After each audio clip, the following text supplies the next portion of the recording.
آقا مگه دنبال ایده نبودی بتونی زیر 3 ماه به درآمد برسی؟ خب پس این ویدیو رو ببین. سلام رفقا، حالتون چطوره؟ خوش اومدین به یه ویدیو جدید. من میثم هستم و اینجا چنل کریپتو گیم منبع درآمد دلاریه. خیلیاتون گفته بودین آقا ایده های یوتیوب که زود به درآمد میرسه رو بیشتر معرفی کن که زیاد نیاز به صدا و تصویر هم نداشته باشه.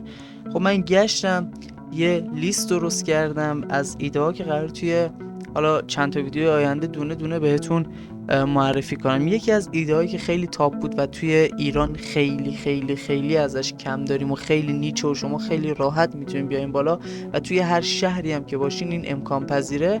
این ایده که توی این ویدیو میخوام بهتون بگم. پس بدون معطلی بکوبرون دکمه لایک این ویدیو، بکوبرون دکمه سابسکرایب. من همیشه اینو جابجا میگم، بکوبرون دکمه سابسکرایب، این ویدیو رو لایک کن و واسه دوستات بفرست.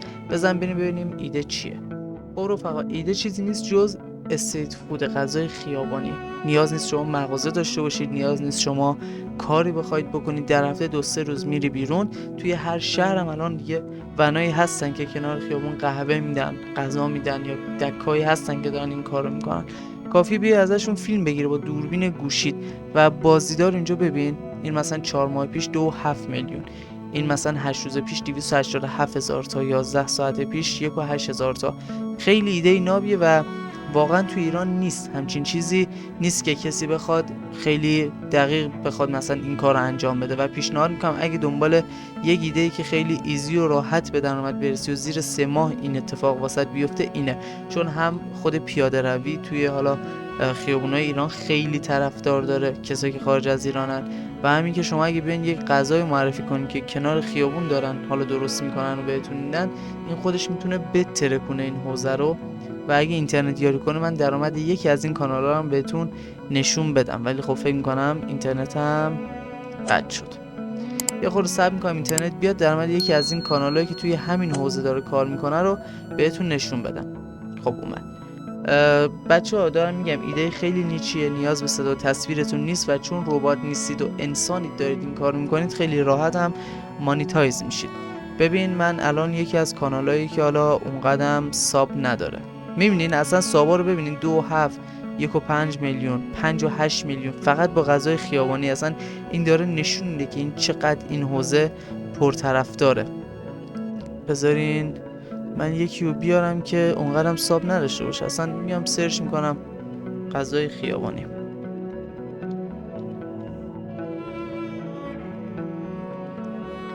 ببینیم توی حوزه فارسی ما، ببینیم که اولیش که پوتکه، یه کاری باش نداریم. فقط اینو ببینین 86 تا ساب داره، 9000 تا ویدیوش بازدید گرفته. میبینید اصلا همچین چیزی توی ایران خیلی کمه.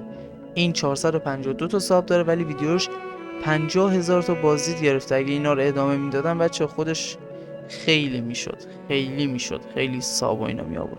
کسایی بودن که اومدن شروع کردن و ولش کردن. خب این اشتباه. اگه میخوای این حوزه رو بری جلو، یه خورده تایم بذار، 2-3 ماه تایم بذار، ببین چه جوری کانالت میترکه و میاد بالا.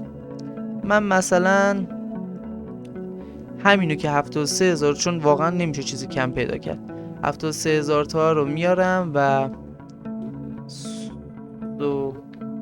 بچه این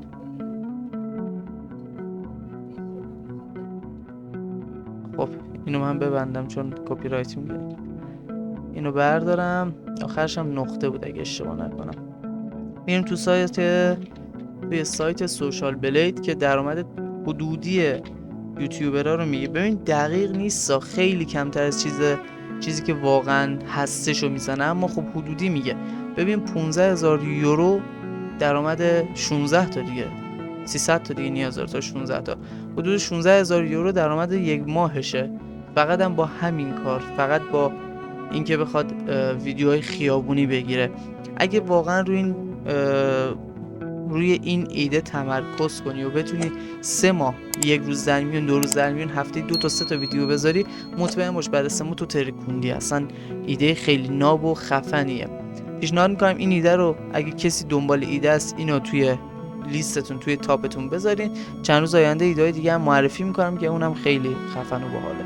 خب گایز اینم از ویدیوی امشبمون، امیدوارم دوست داشته باشید. گفتم حالا اجباری نیست شما بیاین روی این ایده کار کنید اینو بذارین توی تاپتون، چیزایی که توی ذهنتون هست، گوشه ذهنتون هست، اینو بذارین. چند تا ایده دیگه هم من بهتون میگم که خیلی راحت میتونید ازشون به درآمد برسین در آینده. اونا هم کنار هم بذارید دیگه. بهترین ایده رو خودتون بردارید، چیزی که بهش علاقه دارید. ببینید من خودم مثال میزنم، بهش که کار ندارم. من خودم چنل اولم کریپتو گیمه دیگه. همتون کسایی که الان دارین میبینید اینو میدونید که چنل من کریپتو گیمه. اما اومدم 10 تا کانال دیگه من تو این 3-4 ماه زدم، بیشتر از 10 تا. فیلم و سریال، آهنگ، نمیدونم ریاکت، هر چیزی که فکرشو کنید. دیدم نه من واقعا دوست دارم فقط آموزش بدم. پس اومدم کانال دوممو هوش مصنوعی انتخاب کردم و دارم روی اون کار میکنم. دمتونم گرم که حمایت میکنید ازش. و اگه لینکشو خواستین داخل دیسکریپشن هست، توی کامنت اولم پینه. و همین چیزی که علاقم بود و دنبالش کردم، دارم دوباره یه کانال دیگه میزنم ولی با محتوای متفاوت. خب نکته دیگه نمیمونه. مرسی از اینکه این ویدیو رو تا انتها نگاه کردید.